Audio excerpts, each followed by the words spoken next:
Halo semuanya, bagaimana kabar kalian? Semoga tetap sehat ya.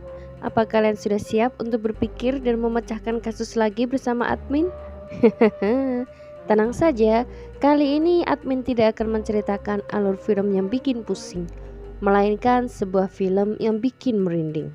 The Closet adalah film Korea yang bergenre horor yang tayang pada tahun 2020. Film ini menceritakan tentang seorang ayah yang bernama Sang Won yang mencoba memperbaiki hubungannya dengan sang anak setelah istrinya meninggal. Namun suatu hari putrinya menghilang tanpa jejak, hingga seorang pria yang mengaku sebagai seorang pengusir setan mendatanginya dan menawarkan diri untuk membantunya. Apakah Sang Won akan menemukan putrinya? Langsung saja yuk ke alur ceritanya.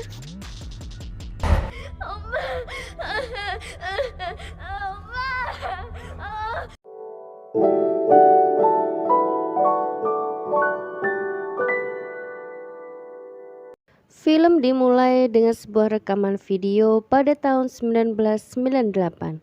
Dalam rekaman tersebut terlihat seorang dukun yang sedang melakukan ritual pengusiran setan di sebuah rumah.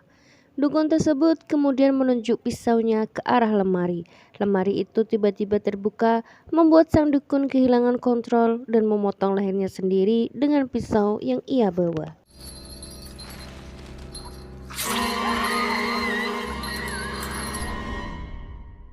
Alur kemudian maju ke tahun 2019. Seorang pria bernama Sang Won bersama putrinya Yina sedang berada dalam mobil menuju ke rumah barunya. Semenjak kematian sang ibu, Yina lebih sering diam dan murung. Ia bahkan tak merespon saat Sang Won berbicara padanya. Tiba-tiba Sang Won menghentikan mobilnya saat sekelompok burung gagak berkerumun di tengah jalan memakan bangkai hewan. Tanpa ia sadari, Yina keluar begitu saja dari mobil lalu berjalan menuju hutan. Sang Won yang mengetahui hal itu bergegas menyusul Yina hingga mereka telah tiba di sebuah rumah yang akan menjadi rumah baru mereka. 유나야, 저기가 우리 집이야. Sang Won mulai memasukkan barang-barang miliknya ke dalam rumah. Di luar jendela, ia melihat banyak sekali burung gagak terbang, bahkan salah satunya menabrak kaca jendelanya hingga retak. Melihat kaca yang retak itu mengingatkan Sang Won dengan kecelakaan yang telah merenggut nyawa istrinya. Bahkan setelah kejadian itu, Sang Won harus mengkonsumsi obat-obatan untuk mengendalikan kecemasannya. 부항장애는 얼마 쉰다고 완전히 낫고 그런 병 아니야. Sang Won dan Yina telah berada di meja makan. Namun Yina memilih untuk pergi ke kamarnya saat Sang Won menerima telepon dan membahas tentang pekerjaan.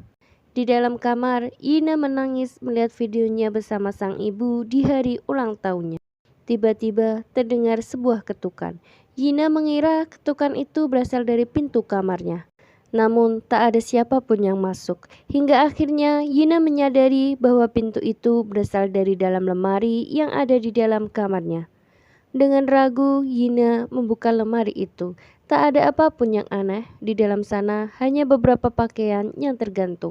Yina menutup pintu lemari lagi dan saat itulah ada seorang anak kecil berwajah seram yang berdiri di belakangnya. Yina yang terkejut berteriak dengan kencang. Teriakan Yina sampai di telinga Sang Won yang berada di ruang kerjanya. Sang Won bergegas mendatangi kamar Yina. Tapi saat sampai di sana, tak ada hal aneh yang terjadi. Sang Won menatap putrinya yang kini tengah tersenyum padanya. Di tangan Yina juga terdapat sebuah boneka yang terlihat kotor.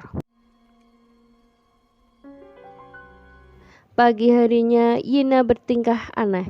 Ia terlihat lebih ceria. Ia juga tidak marah saat Sang Won mengatakan akan pergi ke proyek. Yina berkata ia suka tinggal di rumah barunya karena ia punya teman di sana. 이 집 좋아. Pulang dari proyek, Sang Won segera mendatangi kamar Yina saat mendengar putrinya tengah berbicara dengan seseorang. Namun saat Sang Won masuk, hanya ada Yina sendirian di kamar. Saat itulah Sang Won mencoba berbicara pada Yina, mengatakan ia akan pergi ke tempat proyek dan harus meninggalkan Yina di rumah. Sebentar lagi juga ada seorang pengasuh yang akan menemani Yina. Yina mencoba bertanya untuk ikut ayahnya, tapi Sangwon melarang dengan alasan tempat proyek tak baik untuk anak-anak. Mendengar hal itu, Yina kembali marah. Percakapan mereka tidak berakhir dengan baik. 근데 매번 이렇게 이나가 아빠한테 이런 태도 보이면 아빠는 어떻게 할 줄 모르겠어. Malam harinya, Sangwon sama sekali tak bisa berkonsentrasi pada pekerjaannya saat Yina terus-menerus memainkan biolanya. Ia segera pergi ke kamar Yina untuk menegurnya. Namun saat tiba, Yina sudah tertidur dan biolanya berada di tempatnya. Saat itulah pintu lemari di kamar Yina terbuka dan muncullah dukun wanita yang ada di dalam rekaman pada tahun 1998 itu.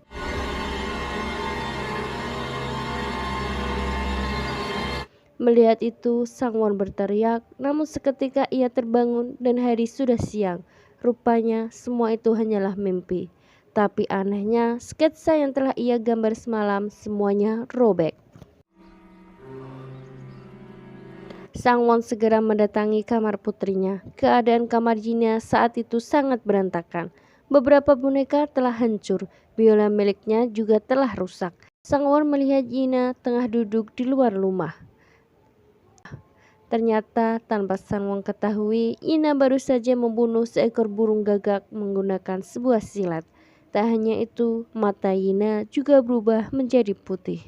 Sangwon mendapat telepon dari temannya membahas tentang sebuah camp seni. Ia berencana mengirim Yina ke sana sementara ia mengerjakan proyek. Namun Sangwon masih ragu untuk melakukannya. Sangwon kembali berbicara pada Yina tentang rencananya meninggalkannya. Tapi Yina sangat marah, ia bahkan berteriak pada ayahnya. 내가 몇 살인 줄 알아? 왜 그딴 거 자꾸 선물하는 건데? Hari itu Sangwon harus pergi ke proyek lagi. Seorang pengasuh wanita datang untuk menjaga Yina. Tapi wanita itu berhenti di hari pertamanya karena Yina mengerjainya. Ditambah lagi satu hari ia berada di rumah itu, Yina hanya berteriak dari kamarnya dan memecahkan semua barang. Yina berdiri di depan lemari kamarnya. Ia memanggil seseorang, memintanya untuk membawanya pergi. Saat itulah pintu lemari itu terbuka dan beberapa tangan menarik Yina ke dalamnya. Sangwon telah kembali ke rumah, tapi ia tak menemukan Yina dimanapun. Sangwon bergegas melapor polisi. Ia juga membuat selebaran yang ia bagikan ke orang-orang, tapi Yina belum juga ditemukan. Ia bahkan mengundang sebuah program televisi, tapi program itu justru menuduhnya yang telah menghilangkan putrinya sendiri. Seorang pria bernama Kyung Hun menyaksikan berita itu di televisi. Ia memutuskan untuk pergi ke rumah Sangwon dan berniat membantunya. Kyung Hun berkata bahwa hilangnya Yina bukanlah hal yang biasa. Ia kemudian membawa sebuah alat pendeteksi dan alat itu tertuju pada lemari Yina. Dan di sanalah semua masalah dimulai. Sangwon yang tak mempercayai hal-hal seperti itu mencoba mengusir Kyung Hun. Tapi Kyung Hun mengetahui banyak kasus yang sama seperti hilangnya Yina. Ia bahkan membawa album foto anak-anak yang hilang seperti Yina sejak tahun 1998. Ia bahkan menunjukkan foto dukun wanita yang ada di mimpi Sangwon dan mengaku bahwa dukun itu adalah ibunya. Ia juga menunjukkan video ibunya yang dibunuh hantu dari lemari pada tahun 1998. 아저씨도 봤죠? 우리 엄마. Sangwon yang melihat itu mencoba untuk mempercayai Kyung Hun. Kyung Hun lantas memasang lampu di setiap sudut rumah Sangwon. Lampu itu adalah lampu pendeteksi untuk pergerakan makhluk halus. Kyung Hun lantas menyambungkan lampu itu ke banyak komputer di ruang kerja Sangwon. Di depan lemari Yina, Kyung Hun membuat beberapa boneka jerami dan menetesinya dengan darah. Ia dan Sangwon harus menunggu bagaimana reaksi mereka pada boneka tersebut. Selain itu, Kyung Hun juga memasang jimat di pintu kamar Yina agar makhluk-makhluk itu tak keluar dari kamar tersebut. Sembari menunggu, mereka mengobrol hingga Kyung Hun tahu bahwa Sangwon tak begitu dekat dengan Yina. 이나가 좋아하는 가수가 누구예요?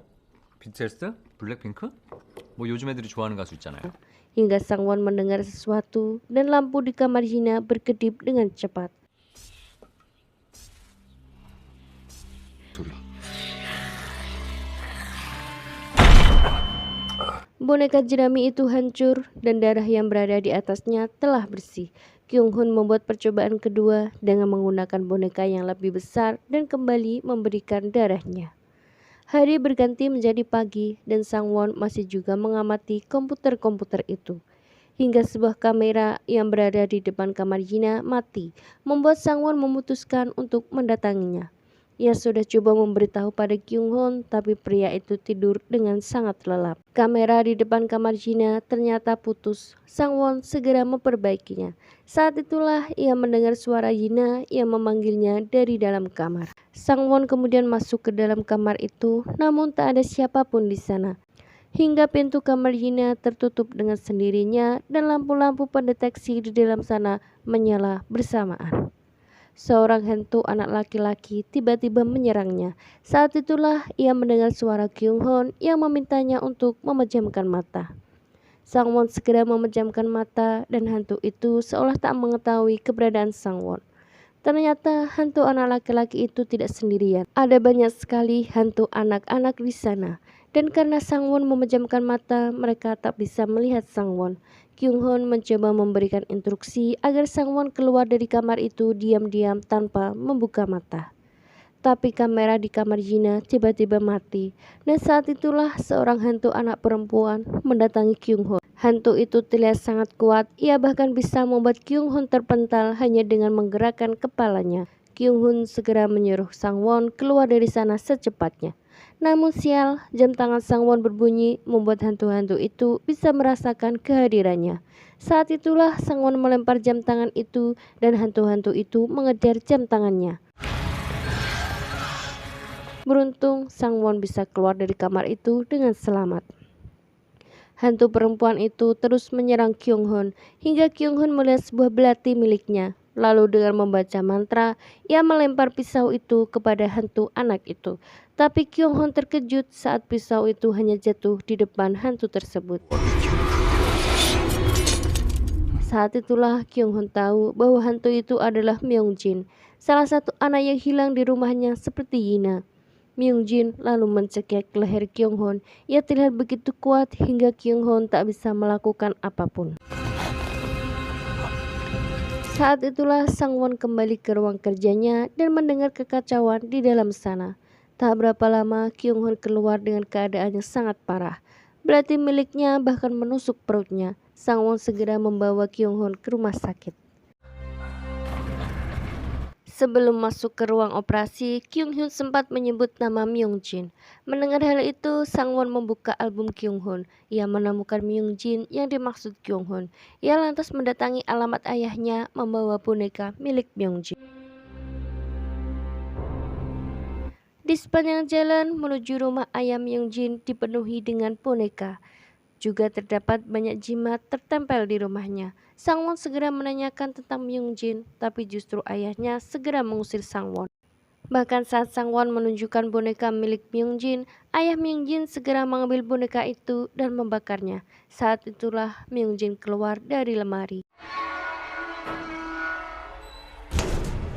Myung-jin segera menyerang ayahnya, melemparkan ayahnya ke sana kemari. Ia bahkan menggantung ayahnya.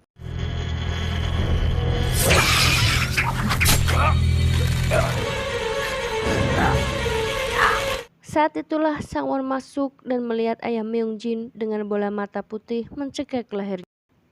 Saat itulah Sang-won melihat kenangan Myung-jin. Myung-jin yang berada di dalam lemari terus berteriak memanggil ibu dan ayahnya. Myung-jin terus berteriak ketakutan meminta ayahnya untuk mengeluarkannya. Dari celah lemari ia melihat ibunya telah tergeletak tak bernyawa. Tak jauh dari tempat mereka terlihat briket yang sedang dibakar. Ayah Myung-jin terlihat membuka lemari lalu berkata bahwa lebih baik mereka mati seperti itu daripada hidup dengan hutang. Myung-jin yang masih menangis terus meminta maaf pada ayahnya, meminta untuk diselamatkan. Myung-jin terlihat sangat ketakutan. Tapi ayahnya malah tersenyum lalu menutup pintu lemari tersebut. Tak lama kemudian asap dari briket itu menyebar di seluruh rumahnya. Saat itulah Kyung-hun datang, menggores tangannya lalu meletakkan darah di kening ayah Myung-jin dan membaca mantra. Cengkraman tangan ayah Myung-jin di leher Sang-won akhirnya terlepas. Ayah Myung-jin terlihat meminta pertolongan, lalu ia tertarik ke dalam lemari. Sang-won menceritakan bagaimana ia bisa melihat kenangan Myung-jin. Ia kemudian memutuskan untuk memasuki alam Myung-jin dan membawa Yina kembali. Kyung-hun memperingatkan bahwa hal itu sangat beresiko. Jika Sang-won gagal, maka ia tak akan bisa keluar dari tempat itu dan akan menjadi hantu bermata putih seperti anak-anak itu. Tekad Sang-won sudah bulat untuk menyelamatkan Yina. 나 들어가게 해줘. Ritual akhirnya dimulai. Sang-won memicu kepanikannya hingga ia bisa memasuki alam Myung-jin. Sementara Kyung-hun membuat lingkaran yang terbuat dari lilin. Ia meneteskan darah Sang-won pada sebuah api yang mana api tersebut terhubung dengan Sang-won. Jika api itu padam, maka Sang-won juga tak akan selamat. Kyung-hun juga membuat boneka jerami yang terdapat foto Myung-jin di atasnya lalu membakarnya. Kemudian ia kembali mengucapkan beberapa mantra. Sang-won yang duduk di dalam lemari mulai dilanda kegelisahan. Saat itulah Kyung-hun menutup pintu lemari itu setelah Sang-won merasa siap. Kyung-hun menempelkan jimat di pintu lemari tersebut, lantas kembali di tengah lingkaran menjaga api Sang-won dan membunyikan gendang. Tubuh Sang-won terlihat aneh. Tak lama kemudian lemari itu terbuka. Keadaan di luar lemari sangat berbeda dengan kamar Yina. Bahkan terlihat sangat menyeramkan, banyak boneka yang tergantung di sana.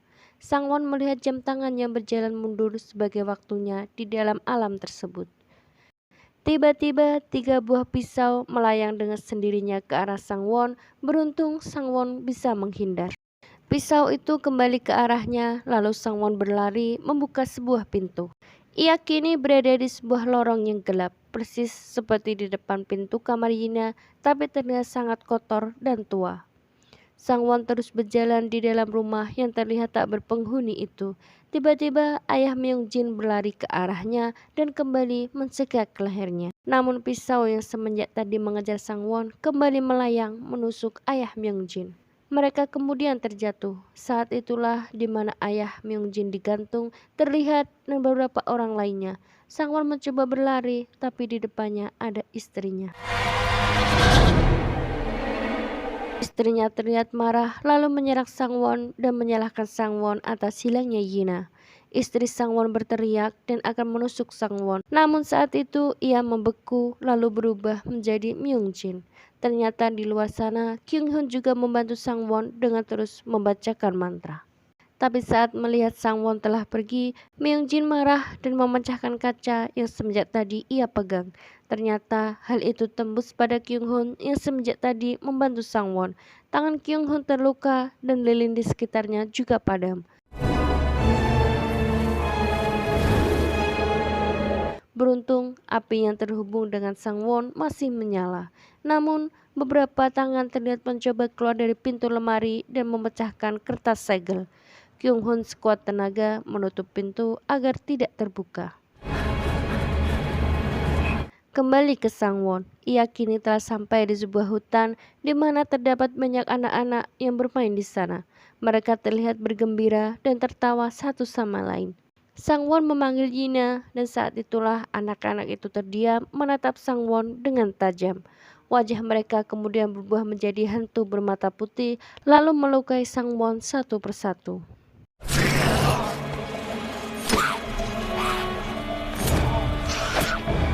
Yina terlihat memainkan biola di bawah sebuah pohon. Sekuat tenaga Sang-won mendekati Yina. Akhirnya ia berhasil mendapatkan Yina, tapi saat itulah sebuah mobil datang ke arah mereka lalu menabraknya.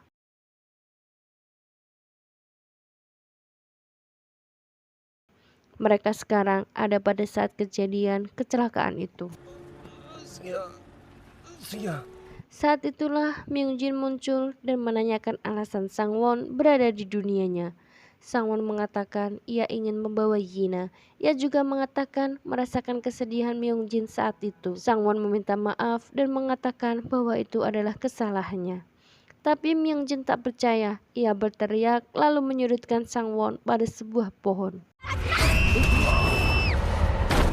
Di saat yang sama, Kyung Hoon hampir saja masuk ke dalam lemari, ditarik oleh tangan-tangan itu. Saat itulah ingatan tentang ibunya muncul yang memintanya untuk mencarinya. Kyung Hoon melepas gelang yang ia pakai hingga terurai ke lantai. Myung Jin menyuruh Hina untuk menusuk ayahnya. Dengan mata yang berubah menjadi putih, Hina mendekati Sang Won. Tepat sebelum Hina menusuk Sang Won, terdengar suara ibu Myung Jin yang memanggilnya. Tentu saja ibunya ada di sana karena kekuatan yang dimiliki Kyung Hoon. Ibunya menangis di depan Myung Jin. Ia meminta maaf karena tak bisa melindunginya, sekaligus datang untuk menjemputnya. Wajah menyeramkan Myung Jin mulai berubah seperti saat Myung Jin menjadi manusia. Ia berlari ke arah ibunya untuk memeluk sang ibu, tapi sayang ibunya menghilang. Bersamaan dengan itu, Kyung Hoon juga terjatuh. Myung Jin menangis sesenggukan mencari ibunya. Kyung Hoon menatap api Sang Won telah padam. Sekuat tenaga, Kyung Hoon menggores lengannya dan meneteskannya kepada api itu, dan akhirnya api itu kembali menyala. Ia juga meminta Sang Won untuk segera pergi karena waktu telah habis. Sang Won mendekati Myung Jin dan meminta maaf padanya. Ia memeluk Myung Jin dan membiarkan Myung Jin menangis dalam pelukannya. Sang Won bahkan bisa melihat kenangan dari anak-anak yang lainnya. Mereka terlihat seperti korban kekerasan dari orang tua mereka. Tak lama kemudian, Myung Jin menghilang dari pelukannya. Sang Won mendengar bunyi suara biola Hina. Hina akhirnya tersadar dan meminta untuk pulang. Sang Won menggendong Hina dan sekuat tenaga berlari ke arah cahaya. Dengan bantuan Kyung Hoon, Sang Won dan Hina berhasil keluar dari lemari itu. Kyung Hoon melihat bayangan Myung Jin yang digandeng ibunya berjalan pergi. Setelahnya, ia menutup lemari tersebut. Beberapa hari kemudian, Sang Won ditemani Kyung Hoon menjemput Yina di sekolah. Yina tak mengingat kejadian itu, ia juga tak kenal dengan Kyung Hoon. Tapi hidup Yina dan ayahnya terlihat jauh lebih baik. Tak jauh di tempat mereka, seorang anak laki-laki dengan badan penuh luka dan baju kotor berdiri di depan sebuah lemari.